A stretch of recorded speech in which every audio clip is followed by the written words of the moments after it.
the time being, and we'll get back to the honourable member for Durham immediately after question period and routine proceedings later this day. When we get back to regular matters of business. But we'll come right back to the honourable member for Durham.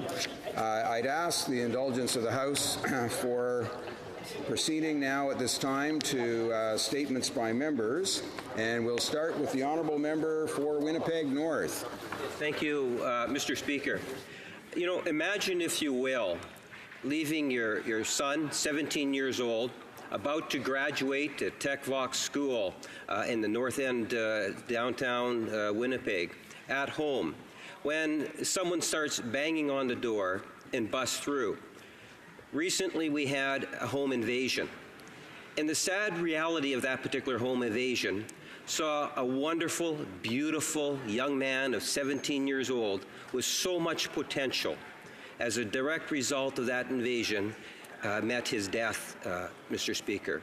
The community has been grappling with the family, a family that I have known for many years. Imelda and Jaime Aldo are wonderful, truly genuine, generous individuals. Family and friends have been pouring their love and prayers and condolences to the family. I wanted to make a commitment to the family and the community that has come together at this very tragic moment, that I will continue to work with others in an apolitical fashion to ensure that Jim Boy's death will not go unnoticed. The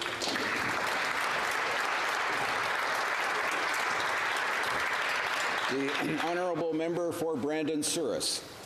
Thank you, Mr. Speaker. In early March, Westman was swept up in a curling frenzy as Brandon hosted the 2019 Brier. It's first since 1982 where the patch was invented. I've been to a few Briers since then, and I have to say this may have been the best one yet.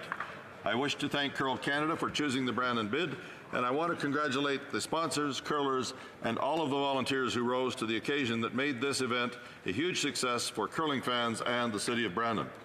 And particularly, I want to thank Nate Andrews, Jackie Nickel, and Ryan Shields, who co-chaired the Brandon Brier. With the help of an army of volunteers, they hit it right on the button. I would also like to congratulate Team Coe for winning in spectacular fashion. And I would be remiss not to mention that Kevin has now tied the record for the most Canadian men's curling championships by a skip. I know Team Coe will make us proud as they now compete in their home province for the World Championships in Lethbridge, Alberta, starting on March the 30th. Go, Canada, go! Go, Canada, go! The honourable member for West Vancouver, Sunshine Coast, Sea to Sky Country. Thank you very much, Mr. Speaker. About 5 years ago, a bunch of high school students in West Vancouver decided to form a robotics club. Within 1 year, that club became a full-fledged academy, a program in robotics. It's innovative, not just because you're learning AI and tech and engineering and math and science, but you're learning collaboratively, all high school students of all ages together, and at the elementary school level, all ages, all together. The students learn in two big, huge rooms. The noise level is through the roof. One's the boardroom and one's the Robo Dojo room. They collaborate. They get marks for failing. The noise level is through the roof, as I may have already said. And that club has now turned into 140 students. Globally, 16,000 students compete for the World Championships. And 4 of those kids from West Van High are going. And last year they came second. This year we hope they come first. And I'd like to congratulate Principal Steve Raw, Director of Instruction Diane Nelson, Todd Alblatt, Head Teacher, Dr. Mahesh Chigani, Faculty Lead, and encourage them all the way. Hey, the honourable member for Churchill, Keewatin Askey. Mr. Speaker, I rise in recognition of World Tuberculosis Day, taking place March 24th. Around the world, nearly 4,500 people lose their lives to TB daily, to a disease that is preventable and curable. Here at home, too many communities are still living with tuberculosis. Nunavut has the highest rates of TB in Canada. My home province of Manitoba is second.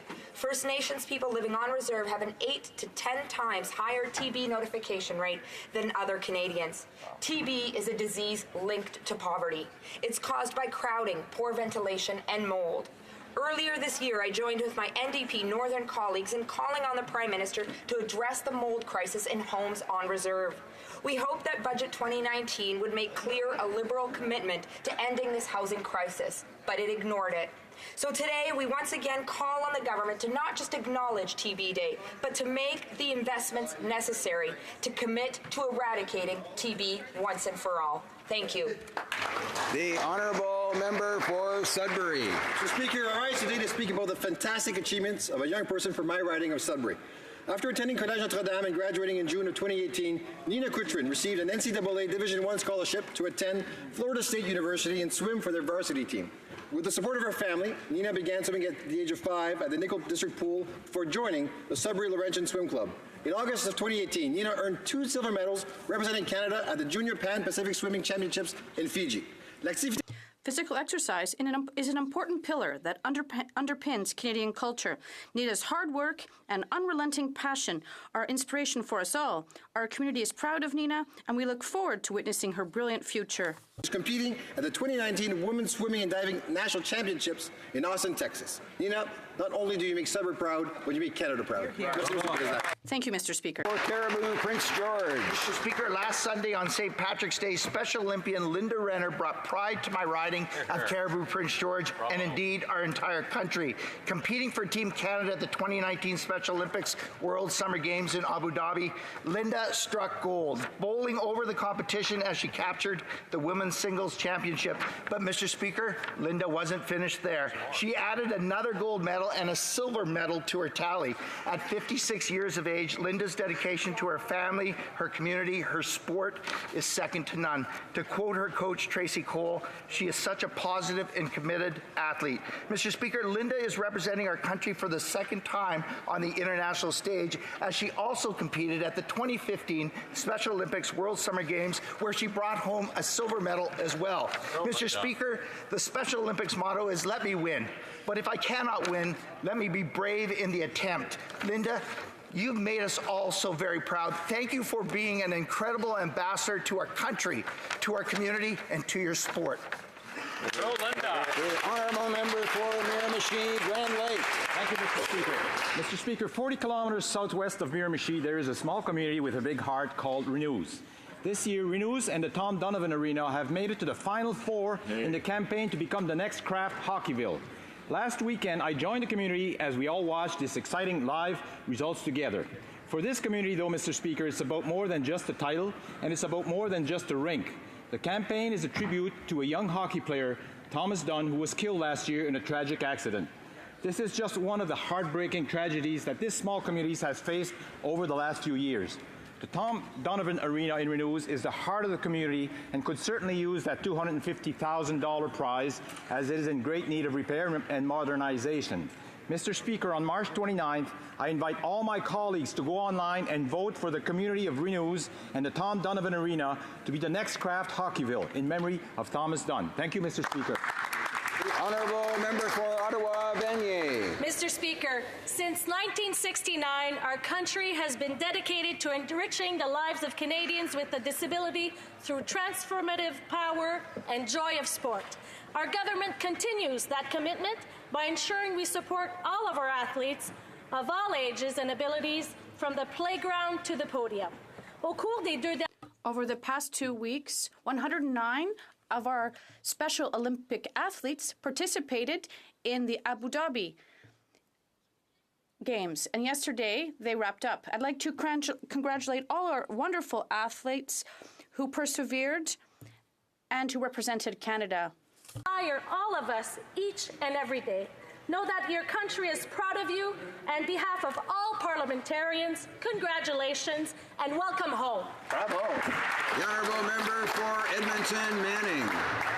Speaker, this Sunday, March 24th, is the World Tuberculosis Day, and I invite you and all members to wear the pin and help raise awareness about this terrible disease.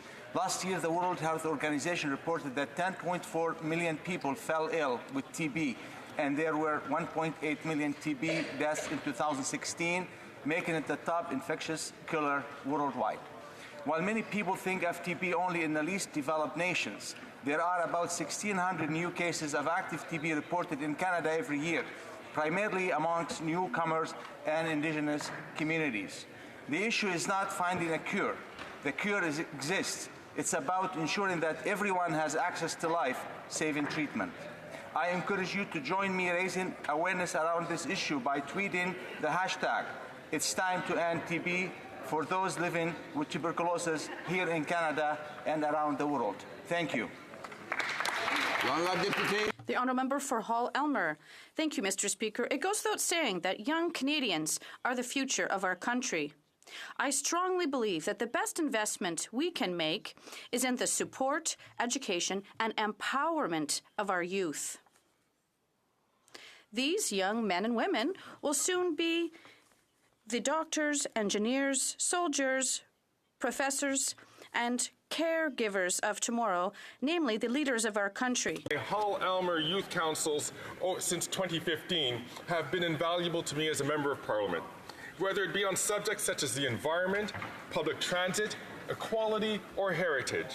Their profound and penetrating discussions have reminded me of the immense responsibility that we have when speaking in this House. I would like to thank my Youth Council and all young Canadians.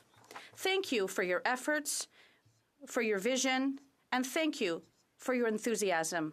Thank you, Mr. Speaker. Member for Nepean. Mr. Speaker, after the recent terrorist attack killing 50 Muslims praying in a mosque in New Zealand, the Prime Minister, to show solidarity with the Muslim Canadians, visited SNMC Mosque in my riding of Nepean. He addressed over 1,000 people and had a meeting with young Muslim Canadians. Words matter, Mr. Speaker. I call upon all political leaders to check whether the words they use or actions they take, whether they create an environment which provides platform for extreme anti-Muslim or anti-immigration individuals or groups. I am thankful to SNMC Mosque and Dr. Imdad Khan, Imam Ziad Delic, Rahimuddin Said, Dr. Asma Amjad, Mohannad Zulfikar Bangash, and other volunteers and community leaders for organizing this visit. Thank you, Mr. Speaker. The Honourable Member for Calgary Heritage. Mr. Speaker, when the Prime Minister leaned on the former Attorney General to cut a deal for SNC-Lavalin, he justified his actions by claiming many jobs would be lost and the company would move from Montreal if there was no DPA. For weeks, the Prime Minister has repeated this mantra, that what some perceived as interference in a criminal prosecution was in fact an effort to protect threatened jobs. But like so much of what the Prime Minister has said in relation to the scandal, we know that wasn't true. On Wednesday, the CEO of SNC-Lavalin directly contradicted the Prime Minister when he said that the company's jobs in Canada were never threatened. Mr. Speaker, this Prime Minister is hemorrhaging credibility. Cabinet ministers are resigning, and the MPs are leaving the Liberal Party rather than participate in his cover-up. But there's still time to make this right. Will the Prime Minister do so today by allowing the members from Vancouver, Granville, and Markham-Stouffville to finally speak their full and unfettered truth? Honourable Member for Nickel Belt. Mr. Speaker, I stand today to congratulate José Seguin, a distinguished athlete from Valley East. José is a fierce competitor and one of our nation's top power lifters. This month, she represented Canada at a Dubai World Special Olympic Games, winning 3 gold medals, 1 silver medal, and earned the title of #1 female in her division. I had the privilege of meeting with José and her mother Linda prior to her departure. She is a joyful, grounded individual that refuses to bow to adversity. José is an extremely dedicated individual working a full-time job at St. Gabriel Seniors Residence, caring for the aging. Félicitations. Congratulations, José, and to all our Special Olympics athletes who have represented us all so well on the international stage. May they be a source of inspiration and motivation for all Canadians. We can be proud of all of these athletes. Continue your work. Thank you. The Honourable Member for Vancouver East. Mr. Speaker, I want you to panic. The climate is changing, why aren't we? On March 15th, young people from around the world took to the streets to demand action from the elected leaders on climate change. Among them were students from Van East. The quotes I just read are some of their messages to this government. Over 1.5 million students participated in this global climate strike. After the strike, the Prime Minister tweeted that he hears the young people, yet Budget 2019 is still subsidizing big oil, and he's still trying to ram a pipeline through our province without consent. The youth are saying, I care. Why don't you? If not now, when? Why study for a future if we won't have one? Like the ocean, re-rise. Make Earth cool again. There is no planet B. The Earth needs you to give a frack. Respect existence or expect resistance. Mr. Speaker, it's time to act. Hear, hear. The honourable member for Edmonton, Wetaskiwin. Mr. Speaker, for 31 straight hours over the past 3 days, members of this House voted 200 times on essentially one question. If nothing wrong took place, then why don't we waive privilege on the whole issue and let those who have something to say on it speak their minds and share their stories, unquote. That quote is from a current member of the Liberal caucus, inarguably from all sides one of the most respected members of the Liberal cabinet until she resigned her post this month, citing her lost confidence in her government. The marathon vote taught us a lot of things. First, that this Prime Minister will go to extraordinary lengths to cover up the story. Second, that there is constantly more to this story to uncover. And finally, that members of this Conservative team, and indeed all opposition parties, are resolved that Canadians will have the information they need to hold their government to account. It's been said that things do not happen. Things are made to happen. This is going to happen one way or another. Canadians will demand the truth. Honourable member for Dartmouth Cole Harbour. Mr. Speaker, back in 2012, when the member from Halifax West's The Purple Day Act received royal assent, his efforts made Cassidy Megan's dream of Purple Day a reality. And now, because of this, Purple Day is celebrated each year in over 100 countries on March 26th. Every year, more than 15,000 Canadians are diagnosed with epilepsy, and yet many Canadians don't know a lot about this disorder. In fact, due to the stigma surrounding epilepsy, many do not seek the care that they need. That's why Cassidy Megan created Purple Day, to raise awareness and to make sure that more people understood what this disorder means. Purple Day is an important time to help people with epilepsy learn that they are not alone.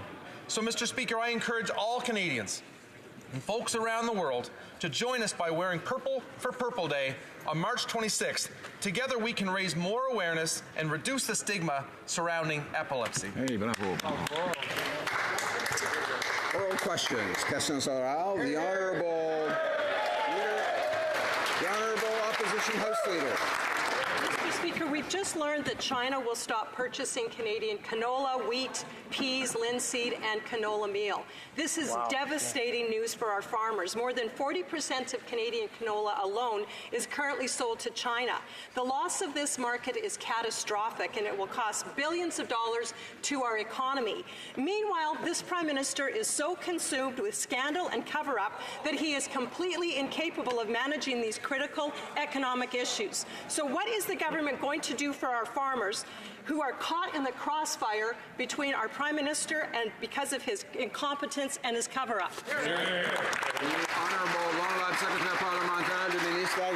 The Honourable Parliamentary Secretary, Mr. Speaker, we know that access to new markets means more money for our farmers, means support for the middle class.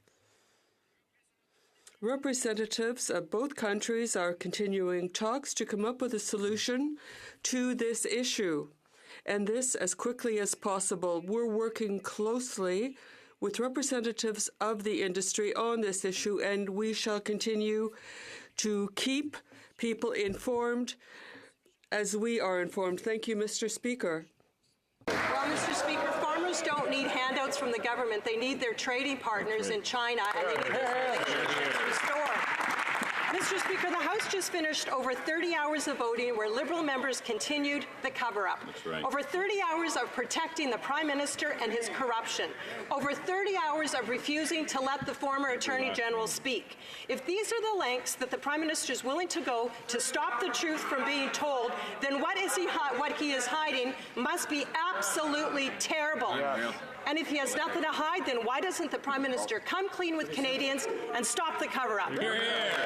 Honourable Government House Leader. Mr. Speaker, our thoughts are with this. Order. Order. Order. Order. We have limited time for question period, as members know, and these extra interventions delay and possibly remove questions from what might be intended otherwise. I'd ask honourable members to keep quiet while other members are answering questions that have been posed. We're going to go back to the Honourable Government House Leader to finish up her response, and then we'll continue. Okay? Mr. Speaker, I'd like to start that our thoughts are with the Father Paul Grove and about everything that happened at the Saint Joseph Oratory. Police are investigating and we are following developments closely. Let's not let Canadians be mistaken. That was 31 hours of Conservatives denying funding to services that Canadians benefit from. Mr. Speaker, I have no problem being up all night to fight for Canadians. That's what we'll do. I will tell you that. The Honourable Opposition House Leader. Well, Mr. Speaker, Canadians were watching last night and throughout the 31 hours, and they saw exactly what this Liberal government, with these Liberal caucus members were doing, and the cover-up that the Prime Minister continues. In an exclusive interview with Maclean's, the former president of the Treasury Board said that there's much more of this story that needs to be heard. Canadians do deserve to know the truth. So even after the former president of the Treasury Board said more needs to be heard, the Prime Minister continues to cover up. When will he stop the cover-up, allow these former members to speak with, and waive the client privilege that he has put on them? Stop the gag order. Let them speak. Honourable Government House Leader. Mr. Speaker, Canadians should get to hear, and that's exactly why the Prime Minister waived solicitor-client privilege as well as cabinet confidence. Mr. Speaker, Canadians should get to hear, and that's why the Justice Committee actually brought witnesses. They will continue to chirp. They will not let me speak because they know, Mr. Speaker, that the institutions are intact in Canada, that they know that the Justice Committee is doing their work. Mr. Speaker, Conservatives should stop playing politics and get to work. It's really unfortunate because when they were in government, they made these same comments to the NDP talking about the cost of having the House run all night long. Mr. Speaker, we know that we will fight for Canadians. Thank you. The Honourable Member, Mr. Speaker. The Business News Network asked the CEO of SNC-Lavalin if jobs had been at risk. And he said, I never said that. I never spoke about it to the Prime Minister. I don't know what people make up or what they have in their minds. End quote. When will the Prime Minister put an end to this cover-up? The Honourable House Leader. Mr. Speaker, the member across the way is saying these things, but we respect our institutions, and we know that the commissioner, the ethics commissioner, will investigate, that the ethics committee will do its work. And I think I would ask them to have a little respect. But we, on this side, we do respect these institutions and their work. Thank you, Mr. Speaker. The Honourable Member. Well, with respect, Mr. Speaker, we do respect the intelligence of Canadians, which the present government does not. The boss of SNC-Lavalin never said jobs were at risk, but the Prime Minister, Gerald Butts, the clerk of the Privy Council, who resigned Monday, they said several times that this was the case. We know that this was a made-up story to justify their abuse of power vis-à-vis the former Attorney General. When will the Prime Minister put an end to this cover-up? The Honourable Government House Leader. Mr. Speaker, if one respects Canadians, one should know that the Prime Minister did waive solicitor-client privilege so that the former Attorney General could say what she had to say. And this is why the committee, the Justice Committee, sat in public so that Canadians could hear this. But Conservatives are mixing things up, and their actions do not match up with their words. Thank you. The Honourable Member for Berthier-Masquinongé. Mr. Speaker, our thoughts and prayers are with the priest at the Saint-Joseph Oratory. The Prime Minister promised that this interference scandal would be dealt with at the Justice Committee, but then they put an end to the study. Now they're saying that the Ethics Commissioner is investigating, but they know that this is not within his mandate. We know that the former Attorney General and the former President of Treasury Board have more to say to Canadians, and they should follow up on the requests of the NDP and have a public inquiry. The Honourable Government House Leader. Mr. Speaker, we know that the committee did their work and that the former Attorney General was able to share information with them. And the Prime Minister waived solicitor-client privilege and cabinet confidentiality. But we, on this side of the House, we have various responsibilities. And if there are changes or losses of job, the Conservatives will be the first ones to say we didn't do what we should have done. We take our responsibilities very seriously and will continue to do so. The Honourable Member for Berthier-Masquinongé. Mr. Speaker, the Liberals must understand that no matter how they try to change the channel, they just can't do it. People have lost confidence and know the Prime Minister did something inappropriate. The two former ministers say that they haven't said everything they have to say to Canadians, but the Prime Minister doesn't want to have them heard. People need the truth. Canadians deserve the respect of the Liberal government, and the Liberals must launch a public inquiry. Will they do so, yes or no? The Honourable Government House Leader. Mr. Speaker, the members who sit on the Justice Committee have done their work. The Ethics Committee will do its work. It was the Conservatives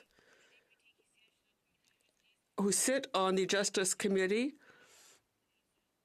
They thought that they wouldn't have meetings with the former minister, but they did.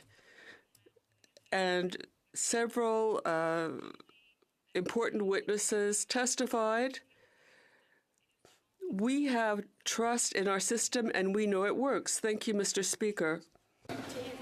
Thank you, Mr. Speaker. The Prime Minister and his office have been accused of interfering in the most important and serious prosecution of corporate corruption in modern Canadian history. They've had a slew of high-profile resignations over the issue. And yesterday, the former Treasury Board president clearly stated, and I quote, "There's much more to the story that should be told." She went on to say there's been an attempt to shut down the story. So with allegations this serious, the country can't move on until Canadians know the whole story. So will the Prime Minister do the right thing and clear the way for the truth to come out, call a public inquiry for a fair, nonpartisan assessment of the facts? Yes or no? The Honourable Government House Leader. Mr. Speaker, what's clear is that the NDP said that the Justice Committee would not meet. It met. The NDP said the witnesses would not be able to appear. They appeared. The NDP said that the former Attorney General would not be able to speak. The Prime Minister waived solicitor-client privilege as well as cabinet confidence, something that has not happened in the history of our country, to ensure that she could speak. The NDP will continue to say no, but we will say yes to Canadians. We will say yes, Canadians. We will fight for you, while they choose to play their politics just like the Conservatives are. There was a time that the NDP would at least talk about the issues of the day, but today they are talking about politics as well. That's new. The Honourable Member for Elmwood Transcona.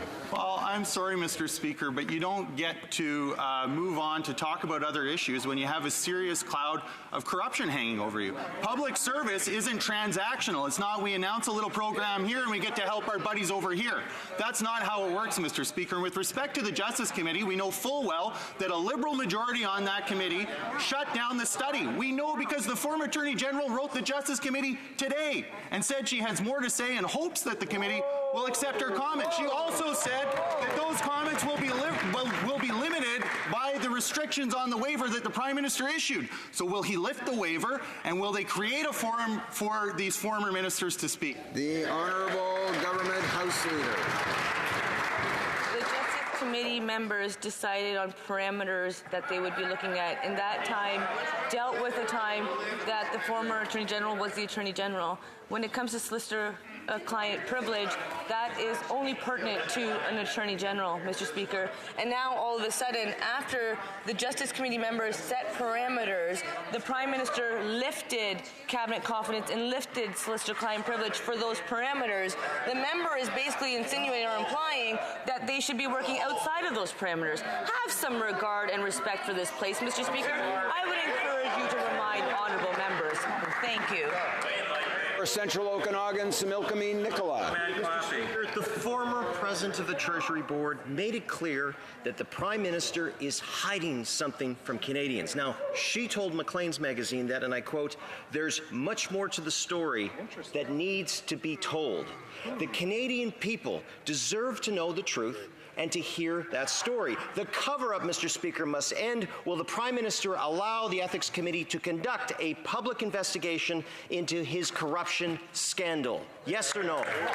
The Honourable Government House Leader.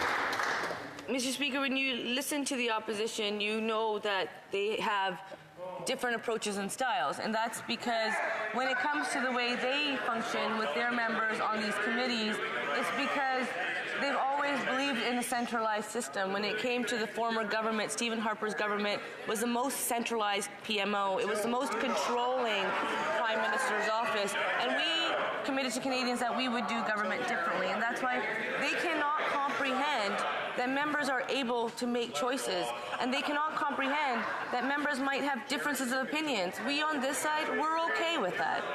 The Honourable Member for Carlton Trail, Eagle Creek. Order. The former president of the Treasury Board made jaw-dropping statements that confirm the Prime Minister is hiding details on the SNC-Lavalin scandal. She said, and I quote, "We actually owe it to Canadians as politicians to ensure that they have the truth. The Prime Minister's talking points are misleading. Canadians deserve the truth. The cover-up must end. Will the Prime Minister allow the Ethics Committee to conduct a public investigation into his corruption scandal?" Honourable Government House Leader. Mr. Speaker, Canadians are watching, and they're noticing that every single day the members of the opposition read their questions that are provided to them by the leader of the official opposition. They talk about talking points, Mr. Speaker. They are spitting out those talking points pretty well that their leader's office is providing them. But on this side, Mr. Speaker, we know that members are having tough conversations, and they will always yell over me. They say that people should be able to speak, people should be able to have a respectful workplace, but that is not something they provide. The Honourable Member for Lévis-Lotbinière. Order, please. Mr. Speaker, it seems we haven't seen the end of our troubles with the saga of the Liberal scandal. We've begun a new chapter, in fact, and Canadians have lost all confidence in the Liberal government. It is very troubling that the former President of the Treasury Board said there was a lot that remained to be said in this matter. Mr. Speaker, will the Prime Minister continue imposing his say-nothing policy, or will he allow the former President of Treasury Board to speak and put an end to this cover-up?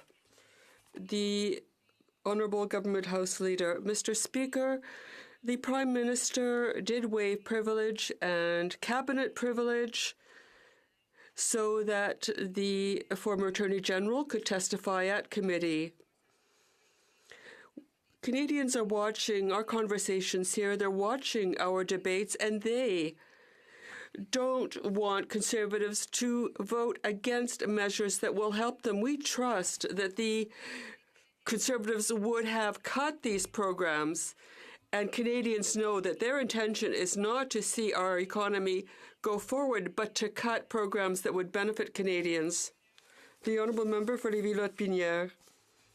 Mr. Speaker, an inquiry by the Ethics Committee is necessary to get to the bottom of this.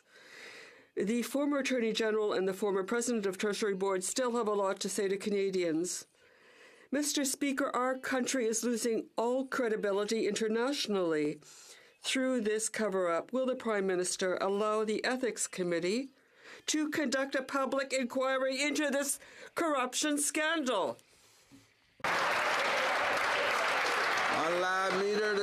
The Honourable Government House Leader. Mr. Speaker, what a performance. I think it's rather repetitive for the member across the way. We on this side of the House, we will continue to work for Canadians. We know that the Ethics Commissioner will be investigating. We have confidence in the Commissioner, and we on this side of the House will continue to work for Canadians to make sure they have the programs that they need. We're working for Canadians, but the Conservatives are just doing petty politics. Prime Minister and his team repeatedly and inappropriately pressured the former Attorney General to drop bribery charges against SNC-Lavalin, claiming 9,000 jobs were at risk. However, the CEO of SNC-Lavalin said that about the 9,000 job number, quote, "That's incorrect, and we've never said that." Wow. Canadians deserve the truth, and the Prime Minister must end his cover-up. Will the Prime Minister allow the Ethics Committee to conduct a public investigation into his corruption scandal? Yes or no? Or no? The Honourable Government House Leader. Mr. Speaker, it's interesting because that is one of the very members that believed that the Justice Committee would never meet, and the Justice Committee was meeting, and the Conservatives and that member, they were saying that witnesses would never get to appear at the Justice Committee, but Canadians got to see for over 5 weeks, which is longer than most legislation is even studied in committees, that witnesses were appearing. That member and the Conservatives said that the former Attorney General would not get to speak, because they know that when Stephen Harper was in government, he would not have waived solicitor-client privilege. Mr. Speaker, this Prime Minister did waive solicitor-client privilege, did waive cabinet confidence, because that is what we committed to. Honourable Member for Barrie Innisfil. And he would have put the corporate... What the last 30-plus hours of voting has shown Canadians is that the Liberals will go to any lengths to keep up the Prime Minister's corruption cover-up. They've shut down the Justice Committee, intimidated the former Attorney General, bullied the former President of the Treasury Board, and have members of the Liberal caucus doing his dirty work. Wow. Will the Prime Minister finally end the cover-up and allow the Ethics Committee to investigate, including from hearing all of those who've been named in his corruption scandal? Hear, hear. The Honourable Government House Leader. Mr. Speaker, we know that the Justice Committee studied it. We know that the Conflict of Interest and Ethics Commissioner is investigating this matter. We know that there's an ongoing court case, Mr. Speaker. I have confidence in the institutions. If there is more that needs to be done, I have faith, I have confidence that it will get done. But what I can control is that I was elected by the people of Waterloo. I was elected to be part of a government to ensure that I fought for Canadians. Canadians saw that over 31 hours the Conservatives cut, and they actually voted against measures that benefit Canadians. And they chose to do that. And yesterday, over 31 hours, Mr. Speaker, Canadians got a clear vision of the programs and services the Conservatives will cut if they ever get to see government. The Honourable Member for Vancouver East. The former Attorney General just wrote to the Justice Committee and is trying to find a way to tell her whole truth. The Liberals kept changing their story. First, the former Attorney General was difficult to work with. Then it was simply that she interpreted it differently. Now the Liberal machine is trying to convince Canadians that both ministers who resigned due to lack of confidence in this Prime Minister can say whatever they want in the House and be protected by parliamentary privilege. We went through 31 hours of votes yesterday, and they won't let her speak. Once and for all, will the Prime Minister completely waive privilege and cabinet confidence? confidence. The Honourable Government House Leader. Mr. Speaker, we know that the Attorney General was able to appear at the Justice Committee, and that's because the Prime Minister waived solicitor-client privilege, and that's because the waived cabinet confidence. And should there want to be submissions and so forth, as we see these conversations take place in public, and it's interesting because the opposition seems to be very concerned, but we have confidence in the systems, and we know that if they want to submit information, that they should be able to, because Canadians do deserve to get to know. And when the Prime Minister said that Canadians should get to know, these meetings took place in public so that they would get to know. I encourage Canadians, Mr. Speaker, to look at the records of the members that voted over the last 30 years. The Honourable Member for Vancouver East. Sorry, it's because the former AG wants to tell her whole truth. What part of that doesn't the government get? No one is buying the government's talking points. The Liberals shut down the Justice Committee. They're moving heaven and earth to prevent Canadians from learning the truth. The former AG hired legal counsel to advise her on what she can and cannot say. Unlike the Prime Minister, she is not willing to break the law. The former Treasury Board President made it clear. Liberals assume that the best interests of Canadians are their own political interests is one and the same. Is that the real reason why the Prime Minister won't call a public inquiry? The Honourable Government House Leader. Mr. Speaker, the member need not be sorry that witnesses appeared at the Justice Committee. The member is okay to recognize that the former Attorney General did appear at Justice Committee, and the former Attorney General confirmed that the rule of law in Canada is intact and that Canadians can have confidence in it. The member can appreciate the fact that the former Attorney General also stated that the law was followed at all times. But, Mr. Speaker, this Prime Minister recognizes that we can always improve our institutions. And that's why he took that witness very seriously. And that's why he acknowledged that there was a breakdown of communication and trust in his office. That's why the Prime Minister has put forward measures to ensure that we continue to strengthen our institutions. The NDP is playing politics. The Honourable Member for Durham. Mr. Speaker, my question is for the Foreign Minister. The OECD is investigating the SNC-Lavalin affair, and the Foreign Minister promised that the government was cooperating with an independent investigation. Trouble is, her own Liberal colleagues ended that independent investigation, and the Prime Minister is refusing to allow the key witness to speak. When will the Foreign Minister stop her role in this cover-up and allow the former Attorney General to speak at the Ethics Committee? Honourable Parliamentary Secretary to the Minister of Foreign Affairs. Proud of our participation in the OECD. Mr. Speaker, the rules-based international order and the institutions that underpin it are absolutely essential for the defense of the Canadian national interest in the world. We've been clear from the start that we support the work of the OECD Working Group, and we will continue to cooperate with the OECD throughout this issue. Thank you. Member for Durham. Mr. Speaker, how can that member be proud when the OECD is investigating Canada for corruption, Mr. Speaker? Now, a few years ago, the Prime Minister said to Canadians he had an admiration for basic dictatorships. Now he's running one, Mr. Speaker. When will the minister live up to her lofty language about the international rules-based order and demand that the Prime Minister pay attention to domestic rules of order? The Honourable Parliamentary Secretary to the Minister of Foreign Affairs. Thank you very much, Mr. Speaker. I think it's very evident that our government, under the leadership of this Prime Minister, has reinforced Canada's interest in the multinational rules-based order. We're proud of our work with the OECD. We're proud of the work we've been doing in Syria, which I just returned from last week. We're proud of the work we've done to defend human rights around the world. Thank you very much, Mr. Speaker. Member for Calgary Nose Hill. This week, the CEO of SNC-Lavalin said that those jobs that the Prime Minister set at risk because he had to engage in a greasy corruption scandal, nope, completely debunked that. Meanwhile, today, Canadian farmers are waking up to a complete catastrophe in their market because of his incompetence. Meanwhile, 100,000 people are out of work in the energy sector because of the No More Pipelines job. And meanwhile, we know that the former Attorney General said to her that he was concerned about the SNC-Lavalin scandal because he was a Quebec MP. Why does this Prime Minister only...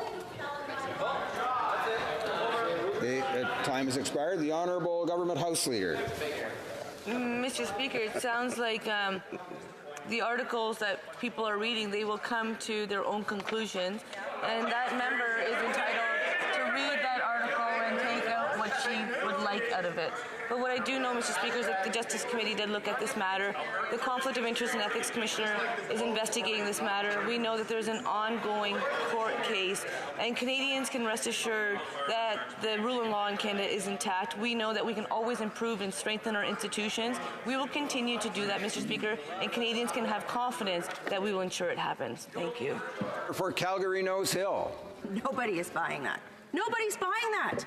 There's farmers waking up that are going, where are we going to market our goods?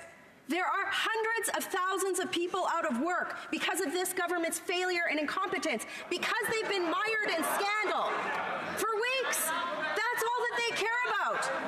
Why will the Prime Minister only move hell and high water to protect his own job? The Honourable Government House Leader. Mr. Speaker, once again, the rule of law in Canada is intact. The Justice Committee has looked into this matter. The Conflict of Interest and Ethics Commissioner is investigating this matter. There is an ongoing court case. Mr. Speaker, that member stands and she points her finger and she does whatever. Over 31 hours, Canadians were able to see the voting records of members.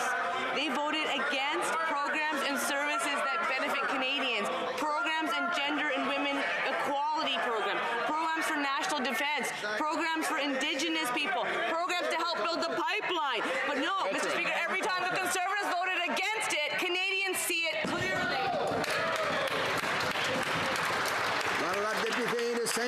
The Honourable Member for Saint-Hyacinthe-Bagot. Mr. Speaker, the Liberals had an opportunity to act to resolve the issues of seasonal workers, black holes, and a labour shortage. But instead, they're just taking money out of the EI fund. Workers have had enough of broken promises, and yet the Liberals had promised to tackle the issue of the black hole that was affecting so many families. Will the Liberals finally admit that they rather give gifts to the wealthiest rather than truly help working men and women?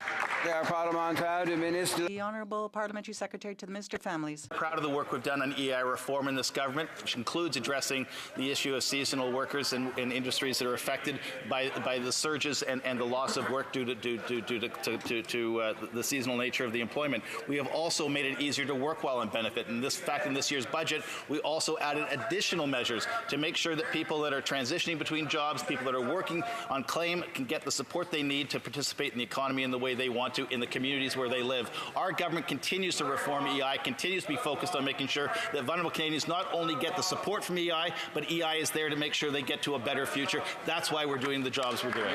The Honourable Member for Churchill, Kiwatinuk-Aski.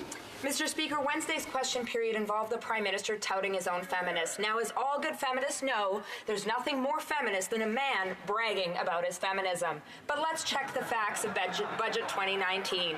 Budget 2019 has nothing for childcare, nothing for pay equity, and it fails Indigenous women.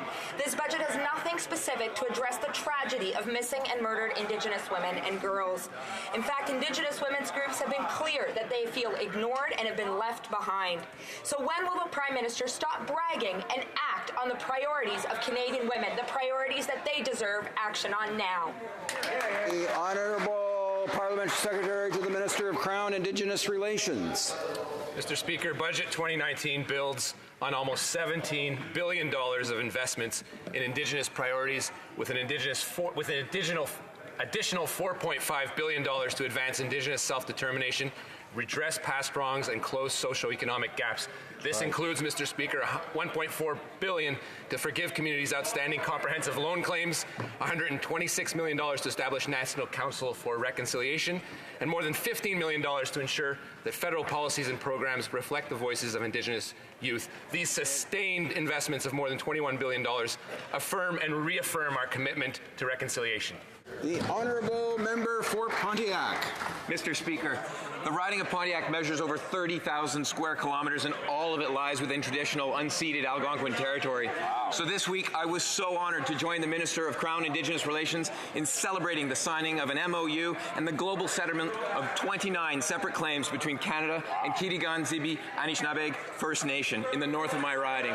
Can the Parliamentary Secretary to the Minister of Crown Indigenous Relations update this House on what this MOU and $116 million in compensation means for reconciliation with this Algonquin community? Honourable Parliamentary Secretary to the Minister of Crown Indigenous Relations. Thank you, Mr. Speaker. I'd like to thank the member for Pontiac for his tireless commitment to reconciliation and more specifically his engagement with the people of Kitigan-Zibi. I also want to highlight his undertakings in learning the Algonquin language. He is an example to us all. With the signing of this MOU and the settlement of these claims, which includes a compensation of over $116 million, we're supporting the acceleration of community-led social and economic initiatives and advancing reconciliation in a way that respects the rights and interests of Kitigan-Zibi. By working together, we've not only helped address past wrongs, but taken important steps to renew and strengthen our nation-to-nation relationship with Kitigan-Zibi, Anishinabeg. The Honourable Member for Wellington, Halton Hills. Mr. Speaker, the government keeps repeating the refrain that committees are independent of the PMO and masters of their own domain. So my question to the government, has there been any communications from either the Office of the Chief Government Whip or the Office of the Government House Leader and Liberal members of the Ethics Committee about next Tuesday's meeting? The Honourable Government House Leader. Well, just by getting some information from a member of the committee to myself, she says that there hasn't been. This is, I'll tell you that I have the utmost respect for this place. When I'm asked a question, I always do my best to answer that question. When it comes to my office, I do work with a solid team of people. I've been in the House for over 31 hours voting. I slept for 5 hours, not even, Mr. Speaker, and I'm right back in that very same seat. Thank you, Mr. Speaker. Honourable Member for Foothills. Mr. Speaker, no one believes the Prime Minister is not manipulating these committees to cover up his scandal. The Prime Minister told the Attorney General and all Canadians a complete fairy tale. We now know no jobs were ever at risk. The CEO of SNC-Lavalin said he never cited 9,000 jobs as a reason to end their criminal trial. In fact, when asked about these mythical job losses, the CEO said, "I don't know what other people believe." Wow. When will the Prime Minister come clean with Canadians? When will he end this cover-up? When? Honourable Government House Leader. Mr. Speaker, as I've stated, the Justice Committee looked into this matter. The Conflict of Interest and Ethics Commissioner is currently investigating this matter. There is currently an ongoing court case in this matter. We have respect for these institutions on this side, Mr. Speaker. The Conservatives never have had respect, definitely not under 10 years of Stephen Harper. And so I would say that Canadians are actually wondering and considering, when will the Conservatives start having respect for institutions, and when will the Conservatives show up to work and stop voting against measures that benefit Canadians? We on this side will vote for them to ensure that we have a cleaner, greener future for our kids and grandkids and a stronger. The Honourable Member for Beauport, Côte-de-Beaupré, Île d'Orléans, Charlevoix. Mayor, thank you, Mr. Speaker. If we voted against it was because of the cover-up. Mr. Speaker, the former president of the Treasury Board said that there is much to the story that should be told. The former Attorney General said that she hadn't spoken all of her truth. Now we know that she has sent a written statement and her emails to the Justice Committee.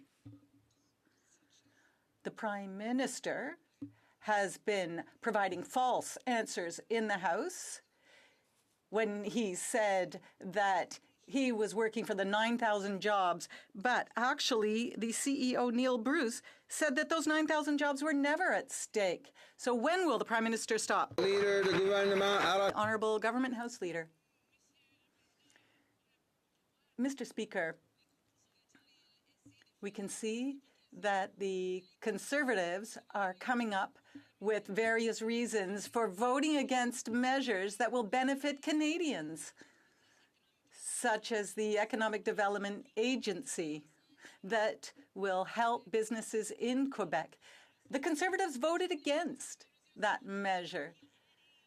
So all these things that help Canadians are not being voted for on the part of Conservatives, even though they say that they stand up for Canadians.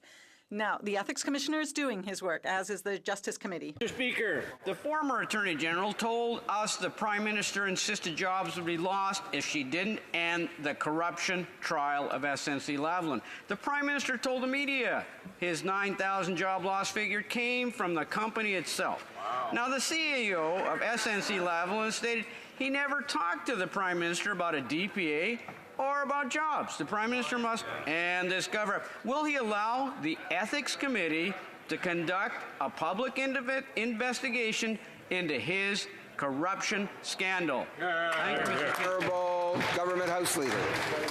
Mr. Speaker, when it comes to the answer, I'll remind Canadians once again that the Justice Committee looked into this matter. They looked into this matter for over 5 weeks, Mr. Speaker. There's a process here, and let's say legislation goes through the House, then it goes to committee. Most pieces of legislation are not even studied for 5 weeks, but there was 5 weeks devoted to these meetings to ensure that Canadians could hear from witnesses. The Prime Minister actually waived solicitor-client privilege as well as cabinet confidence. The Prime Minister actually ensured that everything was available so that Canadians could be able to hear and come to their own conclusions. But what the Conservatives don't want to talk about is that they voted against programs like Western The Honourable Member for Kootenay, Columbia. Mr. Speaker, the Liberal budget acknowledges that lack of affordable childcare is putting education, employment, and home ownership out of the reach of parents, particularly mothers. Despite this, there is no new funding for childcare, and the crisis persists across the country outside of Quebec. The Royal Commission on the Status of Women said almost 50 years ago, universal child care is critical to women achieving true equality. Yet the Minister of Families, Children and Social Development is still calling this, and I quote, a long-term vision. Will the government stop making promises and show leadership on the child care crisis? Honourable Parliamentary Secretary to the Minister of Families, Children and Social Development. You know, the funniest thing about the NDP is that when you put something in the budget, they complain it's long-term.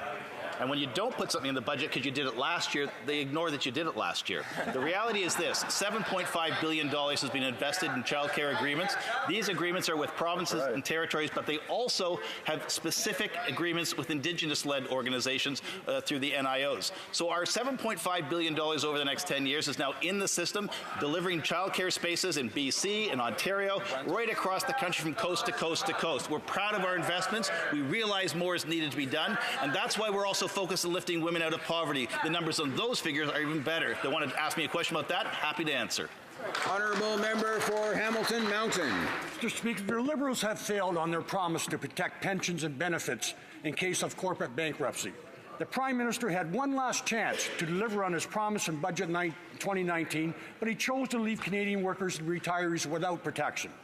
Despite having seen the damage Sears has caused to Canadian workers and retirees, the Liberals want us to rely on the good faith of rich corporations to protect pensions.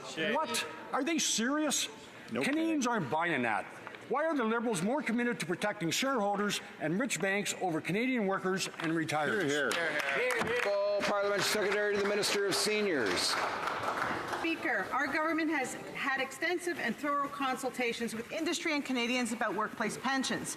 We've taken immediate action. Mr. Speaker, through Budget 2019, our government will strengthen the court's power to review executive bonuses, root out attempts to asset strip companies, compel stakeholders in insolvencies to be honest about their interests, invest $150,000 to the National Pension Hub to continue to support pension research, and invest $12.5 million to the Global Risk Institute so they can continue their important work in developing new approaches to financial risk management. Mr. Speaker, when it comes to seniors, we will continue to deliver for seniors. Bravo. Yes, sir. The Honourable Member for Carleton. The Prime Minister told the Attorney General twice on September 17th that the company was, that SNC-Lavalin was threatening to move its headquarters unless she shelved the charges on fraud and corruption. BNN asked the SNC CEO this week, did you threaten to move your headquarters from Montreal? Answer, no. Never? No. So where did the Prime Minister get this falsehood? And why would he say something he knew was untrue to a top law officer in order to shelve charges? Wow. The Honourable Parliament Secretary to the Honourable Government House Leader. Let's see how long we go before the Conservatives start speaking over me so that I cannot be able to answer. But let's just make sure Canadians understand that when it comes to the way governments work, they all work differently. That member was once a cabinet minister. Different cabinet positions will have different responsibilities, and that's where we have confidence that the Attorney General, Minister of Justice would fulfill their duties fulfilling, and I'd say they have done a pretty impressive job. But when it comes to the Prime Minister, when it comes to the Minister of Innovation, when it comes to the Minister of Seniors, they all also have different responsibilities. When it comes to a government, we will always fight for the national interest. Thank you, Mr. Speaker. Honourable Member for Carleton. So the Prime Minister claimed that either the AG shelved the charges against SNC-Lavalin or the headquarters would leave. Question from BNN to the CEO. Did you ever threaten to move your headquarters from Montreal? No. Where did this issue come up? It was a possibility for SNC, if it was never a possibility for SNC-Lavalin. Answer. I don't know what people make up or what they have in their minds. The Prime Minister is the one who spread this falsehood. Exactly. What exactly did he have in his mind? Honourable Government House Leader. Mr. Speaker, I would hope that the Prime Minister, any Prime Minister, in their mind will always have the best interest of Canadians and the country that they fight for. That's exactly what we've been doing since we were elected, Mr. Speaker. And why the Conservatives are sitting in those benches is because they forgot that their priorities are Canadians, not only Conservatives. But we on this side, we can fight for the people that we share a political stripe with. But who we fight for first and foremost, Mr. Speaker, is all Canadians. And that's what we will do. We're going to have tough conversations, and sometimes we will not agree. But it's okay, Mr. Speaker. When Prime Minister says that diversity is our strength, he includes the diversity of perspectives, of regions, and the list goes on. The Honourable Member for Carleton. Mr. Speaker, I know that when I asked what the Prime Minister had in his mind, I was being presumptuous, but let me just quote here from BNN yesterday. Because the inference is that if you do not get to go the way of a deferred prosecution agreement, 9,000 jobs would disappear. SNC CEO response, that's incorrect. We have never said that. So now that we know the 9,000 jobs excuse was a lie, and that the Prime Minister was not protecting jobs, exactly who was he protecting? Honourable Government House Leader. Mr. Speaker, to ever imply that the Prime Minister of Canada would not protect jobs is frankly not true and frankly pathetic. And that member knows very well that he is going pretty far by making an accusation. Any prime ministers that I've liked and prime ministers that I've not liked have been prime ministers of the country I am proud to serve and fight for. Mr. Speaker, there is a spot for partisan politics, and that should be in campaigns. When we are set to this place, Mr. Speaker, we should raise the bar on the work that we do. We are all honourable members. Every member of Parliament should be fighting for jobs. The Honourable Member for Coquitlam, Port Coquitlam. Order. Thank you, Mr. Speaker. Mr. Speaker, Canada's forests are important to Canadians in a number of ways. Canada's forests and forest products play a major role in meeting climate targets, creating good jobs, stimulating economic growth, and building more resilient communities. Indeed, Canada is home to the third largest forest area in the world and 36% of the world's certified forests. In light of International Day of Forests, can the Parliamentary Secretary of Natural Resources update this House on how our government is ensuring that Canada's forests are protected and the forest industry remains a source of jobs for communities across the country? The Honourable Parliamentary Secretary to the Minister of Natural Resources. Mr. Speaker, I would like to thank the member for Coquitlam, Port Coquitlam, for the question and his hard work. Yesterday was International Day of Forests. In Northern Ontario, and where I grew up in Kapuskasing, the forestry sector has always been an integral part of the community. Canadians are proud that this industry is a recognized world leader in sustainable forest management. To further support the work taking place and the good middle-class jobs it creates, Budget 2019 includes an investment of over $250 million for forest transformation and innovation. our government will continue to support a competitive and sustainable forestry sector. Merci, Monsieur le Président. Thank you, Mr. Speaker. The Honourable Member for Beauport-Limoilou. Mr. Speaker, Liberal members voted for almost 48 hours non-stop for one reason and one reason alone, to protect a Prime Minister who refuses to come clean on the SNC-Lavalin matter. Over the past few weeks, two ministers, the principal advisor to the Prime Minister, as well as the clerk of the Privy Council, resigned. Even a Liberal member left their caucus this week. Clearly something fishy is going on. When will the Prime Minister allow Canadians to learn the whole truth and stop this cover-up? The Honourable Government House Leader.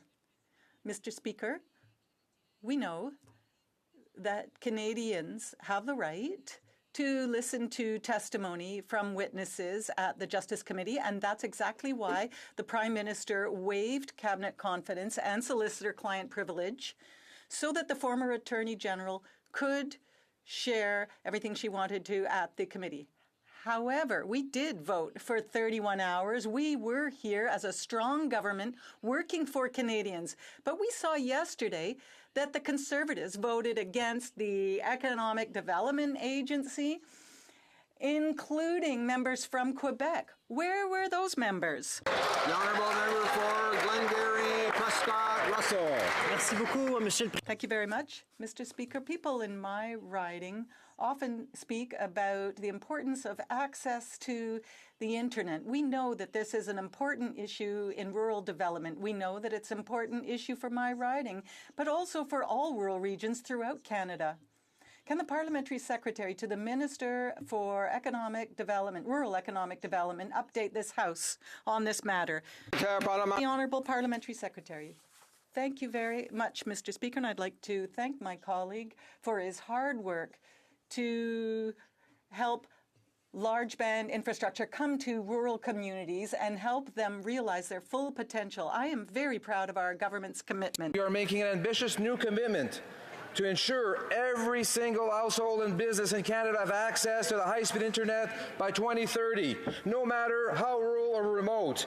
Where you live in Canada shouldn't limit your ability to participate in the digital economy. Our government has a real plan to get everyone connected. Thank you, Mr. Speaker. Honourable Member for Perth Wellington.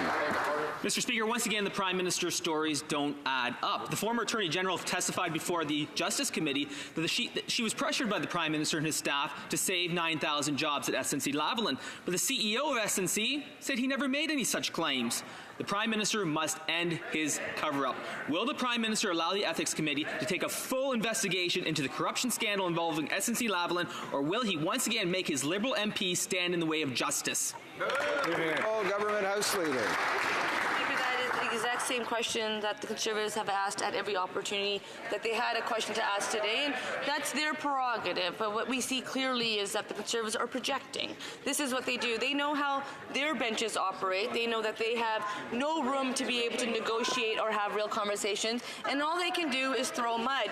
We voted for 31 hours because they advertised, they made sure that everyone knew that they were going to ensure that the budget would not be presented in this chamber, Mr. Speaker. When the budget was presented, they were upset. But you know who wasn't upset, Mr. Speaker? Many Canadians from coast to coast to coast, because they will benefit from our program. The Honourable Member for Terrebonne.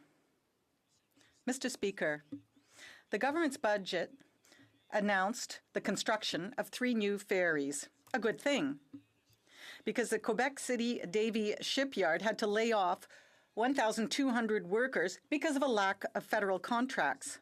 1,200 people on EI, because the Liberals and the Conservatives chose over 10 years to favour shipyards in other provinces. And these shipyards still have not delivered, not a single ship in 10 years.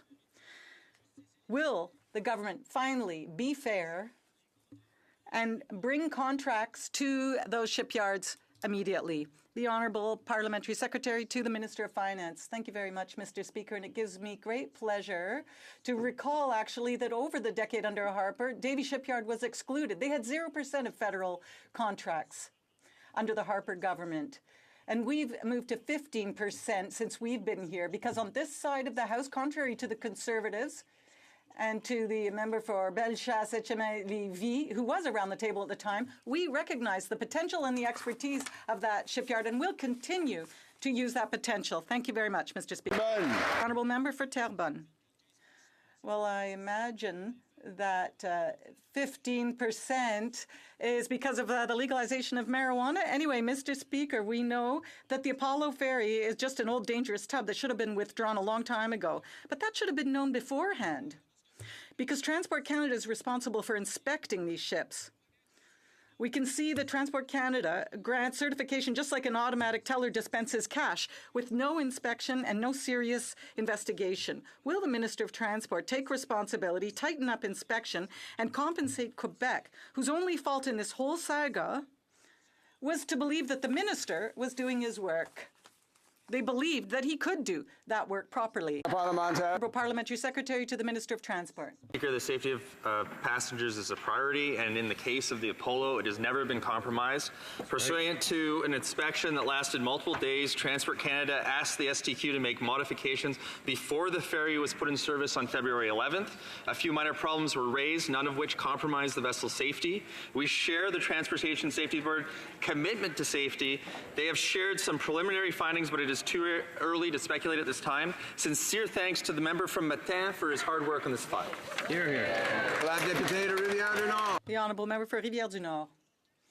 Mr. Speaker, the TSB's investigation is not wrapped up, but we already know that Apollo's problems, there were many problems with the Apollo ferry. The integrity of the ducts and hulls, fireproofness, life-saving equipment, main propulsion and auxiliary engines, electronics, instrument control, and the list goes on.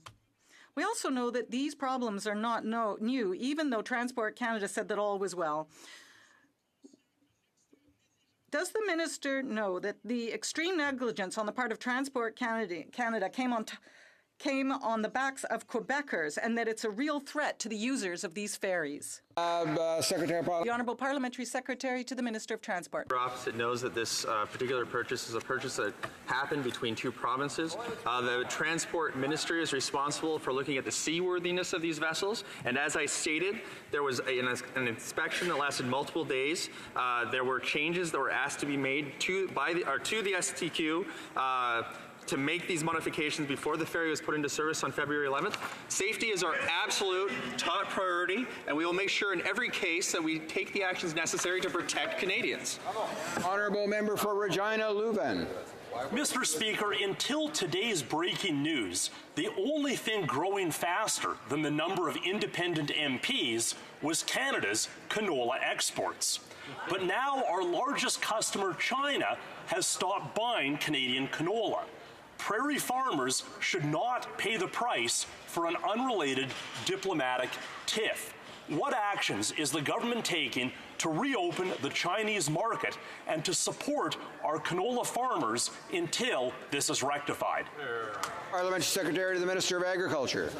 Mr. Speaker, we know that access to new markets for high-quality Canadian canola means more money in the pockets of producers, and that it also supports good middle-class jobs for producer families.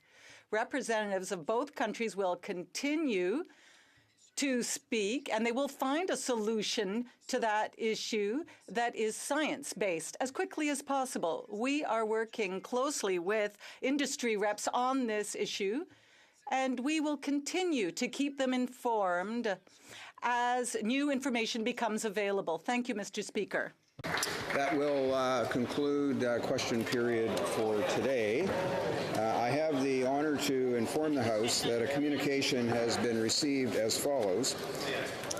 Mr. Speaker, I have the honor to inform you that the Right Honourable Julie Payette, Governor-General of Canada, signified royal assent by written declaration to the bills listed in the schedule to this letter on the 22nd day of March 2019 at 9:44 a.m. And that's signed by the Associate Secretary to the Governor-General, Marie Geneviève Mounier.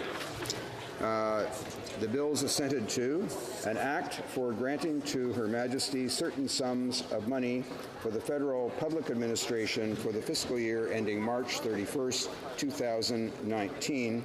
That's Bill C-95.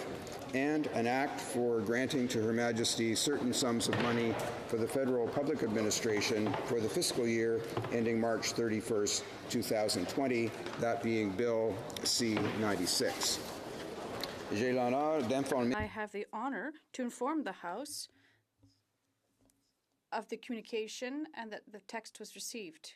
On March 22nd, 2019, I have the honor of advising you that the Right Honourable Julie Payette, Governor-General of Canada, obtained royal consent for the bills mentioned in the appendix of this letter from March 22nd, 2019 at 9:44 a.m. Please accept my highest consideration. It was signed by the Secretary of Ms. Geneviève Meunier. The bill that received royal assent was an act related to votes for public administration from March 23rd, 2019, Bill C-95, and Act for votes for public administration for fiscal year ending March 31st, 2020, Bill C-96. Dépôt de documents. J'ai l'honneur. I have the honor to lay upon the table the 2018 annual report of the Canadian Human Rights Commission. Pursuant to Standing Order 108(3)E, this document is deemed to have been permanently referred to the Standing Committee on Justice and Human Rights.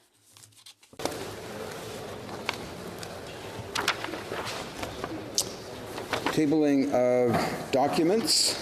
The Honourable Minister of Justice.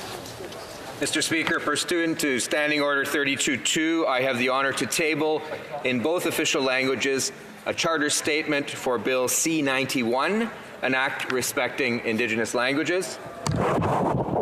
Monsieur le Président.